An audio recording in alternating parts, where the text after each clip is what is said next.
আচ্ছা বন্ধু, জিন এবং মানব জাতির বদনজর থেকে বাঁচার জন্য কোনো উপায় আছে কি? মাঝে মাঝে খুব আফসোস হয় বুঝছিস। প্রত্যেক দিন যদি একটা করে হাদিস নিয়ে আলোচনা করতাম তাহলে মনে হয় 30 দিনে 30টা হাদিস শিখলে অনেক কিছু শেখা হতো। বুখারীর বর্ণনা একটা হাদিস আছে, যখন তোমাদের কেউ সূরা ফাতিহার শেষে আমিন বলে তৎক্ষণাৎ আসমানের ফেরেশতাগণ আমিন বলেন। যদি ওই ব্যক্তির আমিন ফেরেশতাদের আমিনের সাথে মিলে যায় তবে তার পিছনের সমস্ত গুনাহ মাফ হয়ে যায়। পবিত্র কোরআনে সমস্ত রোগের শেফা আছে। আমরা এটা বিশ্বাস করি না বা ওইভাবে মানতেও চাই না বা প্রয়োগও করি না। এই কারণে আমরা রোগ থেকে শেফা লাভ করতে পারি না।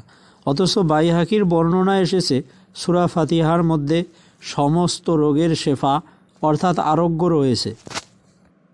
একটা মজার বিষয় কি জানিস, নবী সাল্লাল্লাহু আলাইহি সাল্লাম জিন ও মানব জাতির বদ নজর থেকে বাঁচার জন্য সূরা ফালাক এবং সূরা নাস তিনি পাঠ করতেন। এরপর তার সমস্ত শরীর বন্ধ হয়ে যেত। জিন বা মানব জাতির বদনজর তাকে আর কোনো ক্ষতি করতে পারতো না।